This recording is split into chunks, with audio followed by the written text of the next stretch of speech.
Corinto, uma cidade pervertida, uma cidade rica e uma cidade sem princípios éticos e moral. Por 1 ano e 6 meses, Paulo viveu aqui na cidade de Corinto.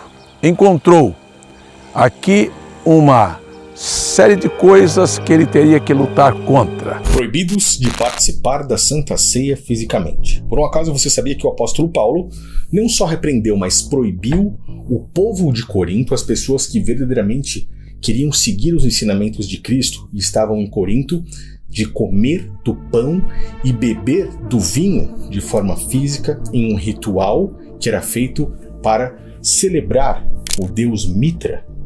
Esse ritual, curiosamente, foi colocado juntamente às práticas cristãs pelo sistema religioso, pelo catolicismo romano, e hoje é executado ainda, conhecido como Santa Ceia no meio evangélico, no meio dos protestantes, e como Eucaristia no meio católico.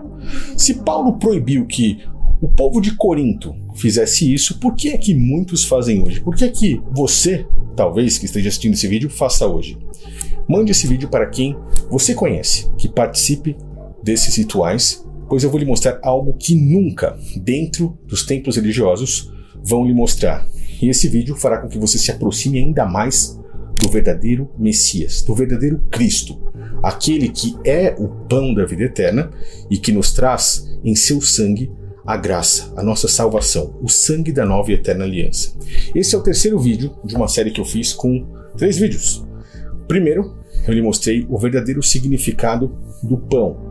O pão de Cristo, o qual fez coisas físicas para nos ensinar espirituais, como, por exemplo, a celebração da Páscoa judaica. 7 dias onde sacrificavam um animal, onde eles estavam celebrando a saída do povo de Israel do Egito às pressas. É por isso que eles comiam pão sem fermento.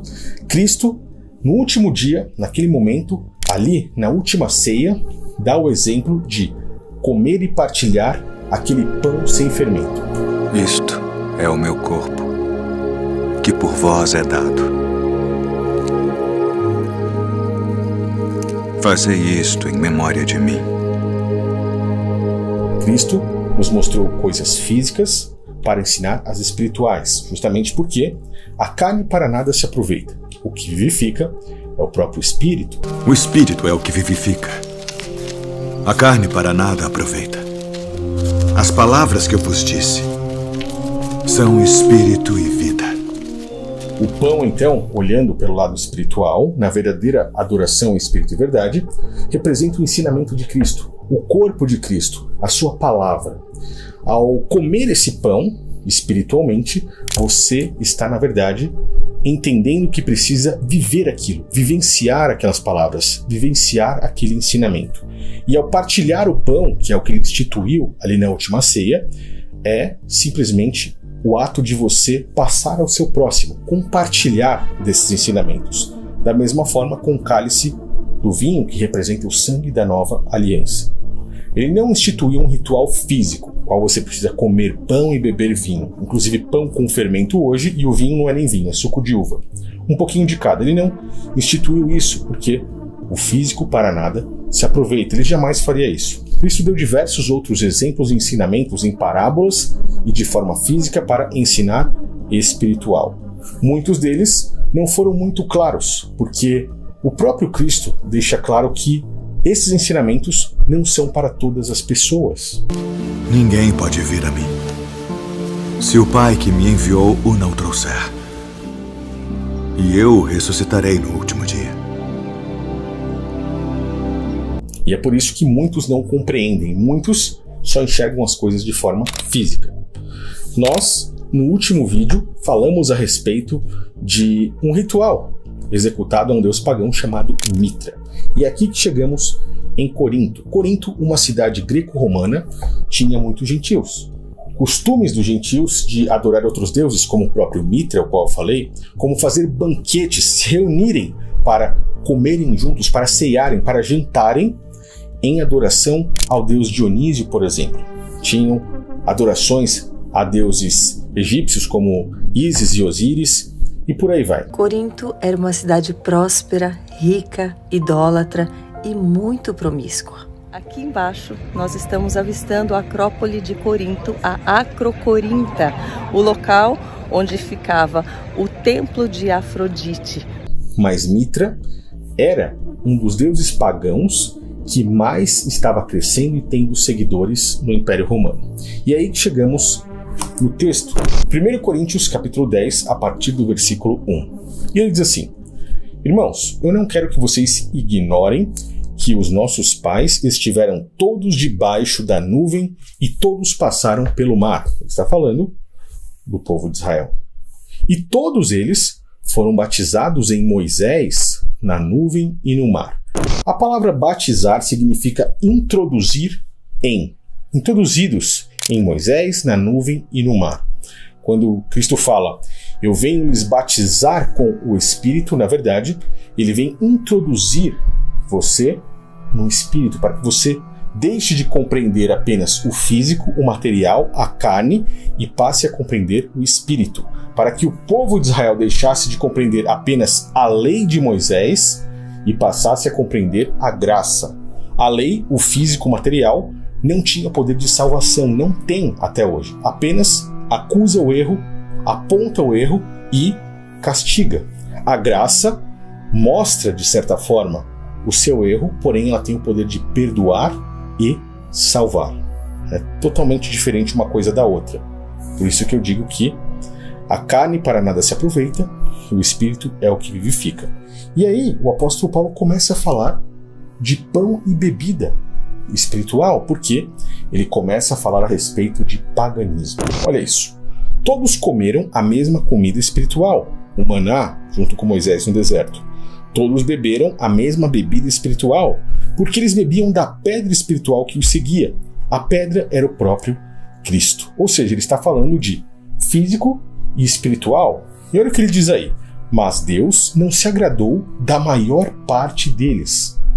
Por isso, foram prostrados no deserto. O Criador não se agradou da maioria das pessoas, mesmo eles tendo comido a comida espiritual, o maná, a bebida espiritual, a qual beberam da pedra que era o próprio Cristo, a pedra angular. Mesmo eles participando dessa ceia, entre aspas, advinda direta da pedra, que é Cristo, o Criador não se agradou deles. Inclusive, eles mesmos questionaram o próprio Messias, quando o próprio Cristo veio ensinar sobre a doutrina do pão que traz a vida eterna. Nossos pais comeram maná no deserto, como está escrito, deu-lhes a comer o pão do céu. Na verdade vos digo, Moisés não vos deu o pão do céu. Mas meu Pai vos dá o verdadeiro pão do céu. Porque o pão de Deus é aquele que desce do céu e dá vida ao mundo. Senhor, dá-nos sempre desse pão. Eu sou o pão da vida. Vossos pais comeram maná no deserto e morreram.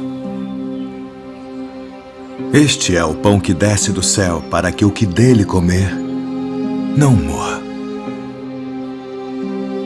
Porque aquele pão, qual Paulo citou, o maná, por mais espiritual que ele fosse, ele não era o pão que traria a vida eterna. Ele era, na verdade, físico. Além de espiritual, também físico, pois o maná estava debaixo da lei, da carne, ele não poderia salvar ninguém. Mas o que Paulo está falando com isso aí? Ele diz assim, essas coisas foram-nos feitas em figura, para que não cobicemos as más coisas como eles cobiçaram. Porque esses caras estavam adorando outros deuses, além do Criador. Olhe o peso disso aqui. Não vos façam, então, idólatras, como alguns deles. Conforme está escrito, o povo assentou-se para comer e beber e levantou-se para folgar, ou seja, eles substituíram o espiritual pelo carnal. Se entregaram aos prazeres carnais ali. Quando falamos a respeito de idolatria, é importante lembrar que idolatrar não é apenas como os evangélicos olham para os católicos e dizem, ele está idolatrando uma imagem. A imagem dos católicos, por exemplo, o qual o próprio Criador repreende muito isso, principalmente no Antigo Testamento, e está nos 10 mandamentos, é a troca do físico pelo espiritual. O ritual, por exemplo, da Santa Ceia feita fisicamente é um ritual que está substituindo, de certa forma, o espiritual. E é por isso que quando você vai num templo religioso, esses líderes religiosos são adorados, idolatrados pelas pessoas, são cegos guiando cegos, porque eles mesmos enxergam tudo de forma física e ensinam isso de forma física como se o físico fosse algo importante. Porque comemos o corpo dele. Os crentes na ceia não sabem o que fazem. Eu já vi gente tirar o chiclete da boca, comer o pão, voltar o chiclete na boca. Eu já vi gente comer, olhar para o vizinho do lado para ver se ele está comendo também. Já vi gente tomar ceia olhando para o relógio porque tem que ir para casa assistir o Big Brother.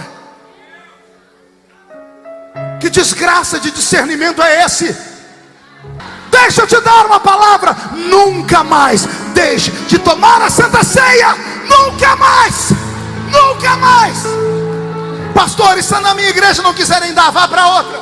Então o apóstolo diz assim: peguem isso como aprendizado. Isso é uma sombra, uma figura para nós aprendermos. Não ser idólatra. Não adorar outros deuses. Não trocar o espiritual pelo físico. É o primeiro aprendizado. E não forniquemos. Essa fornicação que ele está falando aqui não é a fornicação física, como muitos pensam, mas sim a fornicação espiritual. Praticar culto a outros deuses. Como alguns deles fornicaram e caíram num dia 23 mil. Se observarmos Apocalipse 17 aqui, você vê que a grande Babilônia, a grande prostituta, ela fornica com os reis da terra. Estamos falando de fornicação espiritual, porque os reis da terra, os presidentes, hoje fazem parte do sistema religioso, apoiam muitas vezes isso. E é uma grande loucura, tá? Não tentemos a Cristo como alguns deles também tentaram e pereceram pelas serpentes. Quando ele fala a respeito de tentar a Cristo aqui, nós podemos entender que as pessoas queriam que Cristo se manifestasse do jeito deles. Eles simplesmente queriam que Cristo se submetesse à própria lógica deles. Uma estrutura própria de fé.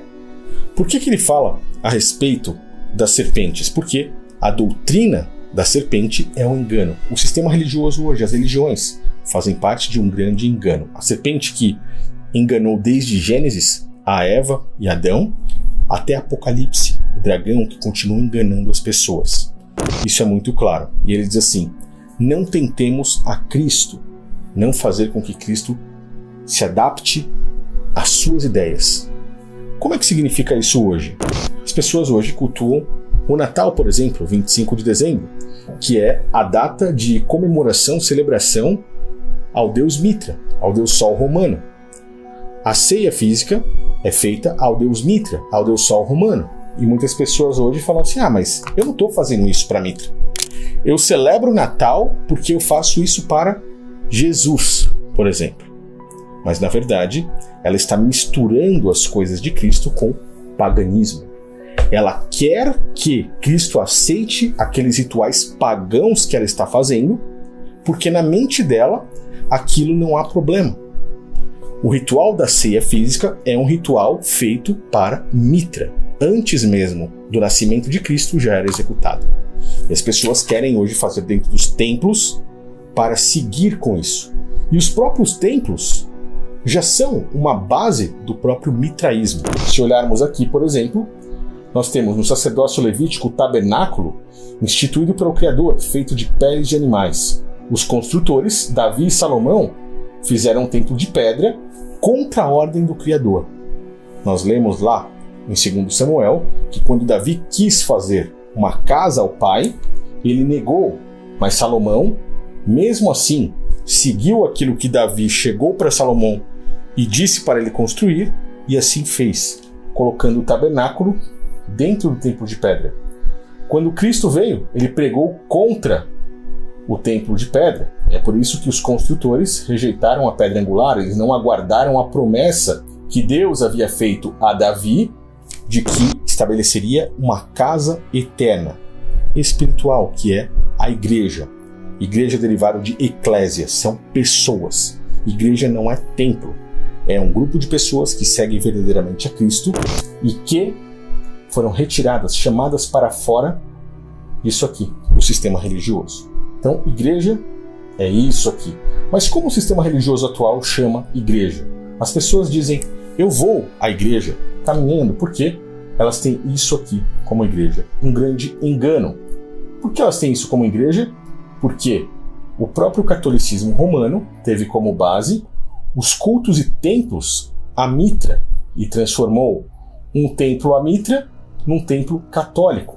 Em 325 depois de Cristo, no Concílio de Nicéia, o próprio imperador Constantino unificou práticas pagãs, não só de Mitra, como de muitos outros deuses pagãos, com as coisas de Cristo, para que ele pudesse reerguer esse império que estava em decadência, ganhar mais dinheiro e ter mais controle sobre a população, porque uma única religião era diferente de vários outros deuses. A palavra católica significa universal, e o cara realmente criou uma religião que abrangesse tudo.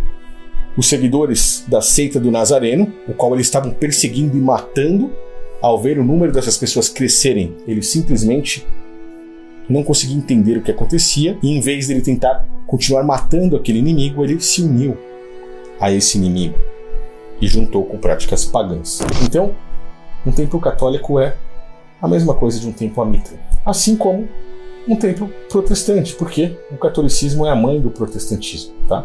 Nós temos a mesma base. Aqui é Mitra, aqui é o Jesus católico cultuado aí, misturado com paganismo. Podemos falar que é o próprio anticristo, tá? Hoje, milhões e milhões de pessoas se ajoelham diante desse cara aqui, dentro desses templos, que na verdade é o próprio Mitra, com seus rituais físicos. Não tem nada de espiritual, é por isso que não salva ninguém. Estão vivendo em um engano. E o verdadeiro Messias alertou que viveríamos uma grande apostasia. E aí o apóstolo Paulo continua aqui. Não murmurem, também como alguns deles murmuraram e pereceram pelo destruidor. Ou seja, não reclamem a respeito do verdadeiro evangelho, pois, fazendo isso, você irá perecer pelo destruidor, ou seja, no dia do juízo, no dia do grande julgamento. Ele continua. Ora, todas essas coisas nos vieram como figuras, ou seja, aprendizado para que nós possamos entender, para aviso nosso, pois são chegados o fim dos séculos. Aquele, então, que cuida estar em pé, olhe para que não caia. Sabe o que ele diz aqui? Aquele que pensa estar em pé, tome cuidado, observe para ver se você já não caiu. É a mesma coisa aqui nos dias de hoje. Muitas pessoas participando do protestantismo, crentes que estão fazendo a coisa certa, com rituais físicos, ceia física, pãozinho e suquinho de uva a cada 30 dias, uma vez por semana, uma vez por ano. Eu estou correto. Mas, olha o que ele diz aqui. Aquele que pensa estar de pé, olhe para que não caia. Atente-se, pois você participando disso ou disso, está simplesmente adorando isso e vai cair. Então, preste atenção, porque quem pensa estar de pé, na verdade pode estar caindo. Você está cometendo um grande engano. Ele continua. Não vem sobre vocês tentação senão humana. Deus não vos deixará tentar acima do que vocês podem. Antes, com tentação, dará também um escape, para que vocês possam suportar. Ele está dizendo para que eles não caiam na tentação de voltar às práticas que eles conheciam, pagãs, de adoração a Mitra, por exemplo, adoração a Dionísio, a outros deuses. Portanto, meus amados, olha aqui, fujam da idolatria. O texto todo é falando a respeito de pão, de comer, a respeito de vinho, de beber, a respeito de idolatria, de paganismo, de fornicação espiritual e por aí vai. Falo a vocês como entendidos. Julgai vós mesmos o que eu digo. Porventura, o cálice da bênção espiritual do próprio Messias, com o sangue do Cordeiro, o qual abençoamos, não é a comunhão do sangue de Cristo? O pão que partimos não é porventura a comunhão do corpo de Cristo? O que é a comunhão? É a congregação espiritual, não é física. É um entendimento sobre o pão e sobre o vinho. Porque nós somos muitos, um só pão e um só corpo. Olha isso. Porque todos participamos do mesmo pão. Como é que Paulo, muitas pessoas vieram falar, não, mas ele estava falando de forma física, lá em 1 Coríntios 16, como os líderes religiosos entendem. Como ele poderia estar falando de forma física se ele diz, não participamos do mesmo pão? Por acaso ele é farinha de trigo, por acaso? E todos os outros são também? Isso aqui não é físico, é espiritual, tá? É muito maior do que você pode imaginar e muito maior do que eles fazem nos templos religiosos hoje. Olha Israel segundo a carne. Agora sim, ele fala da lei, ele fala de forma física. Os que comem os sacrifícios não são porventura participantes do altar? Ou seja, aqueles que comem os sacrifícios, lá em Israel mesmo, não são participantes do altar? Mas o que eu diria para vocês? O ídolo é coisa alguma? Mitra, esse cara aqui, ó, é alguma coisa? O que é sacrificado ao ídolo é alguma coisa? O pão, o vinho que é entregue à mitra, a oferta, o altar, o sacrifício é alguma coisa? É isso que Paulo está falando. Você quer participar da Santa Ceia física? Você cai nisso aqui, uma adoração a esse cara aqui, ó, a mitra. Antes eu digo que as coisas que os gentios sacrificam, as sacrificam aos demônios, não a Deus. Não quero que vocês sejam participantes com os demônios. Isso aqui, ó, o mitraísmo. Eu não quero. Não podem beber do cálice do Senhor e ao mesmo tempo do cálice dos demônios. Não podem ser participantes da mesa do Senhor e da mesa dos demônios. Não tem como você fazer um ritual físico para Mitra, pagão, um deus pagão, um demônio, com pão e vinho físico, e ao mesmo tempo achar que está fazendo um ritual espiritual para o Criador. Com pão e vinho espiritual. Não tem como. Você compreendeu? Não tem como. O apóstolo está proibindo eles aqui de fazer qualquer coisa, de misturar ou de prestar um culto a Mitra e no outro dia ir lá orar para o próprio Criador. Não tem como, tá? Não participe desse paganismo. Saia fora. E aí ele pergunta ainda para eles: ou iremos fazer isso e irritar ao Criador? Somos nós mais fortes do que ele? Todas as coisas me são lícitas, mas nem tudo me convém. Todas as coisas me são lícitas, mas nem todas as coisas edificam. Deu para entender? Ele pode fazer se ele quiser, mas ele vai participar disso? Eu mesmo. Eu não piso meu pé em um templo religioso. Posso. Poderia ir lá. Mas eu não faço. Por quê? Isso não edifica. Mistura com o paganismo, afasta o Espírito Criador de você. Isso é a última coisa que eu quero para mim ou para minha família nesse momento. E eu espero que você também. Compreendeu aí? 1 Coríntios capítulo 10, maravilhoso esse texto. Eu espero que você tenha gostado.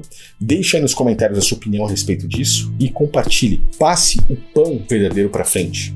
Passe a mensagem, pois muitas pessoas ainda não conseguiram enxergar.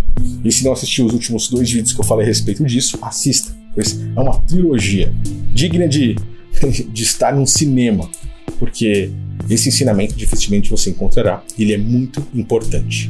Valeu? Te aguardo no próximo vídeo.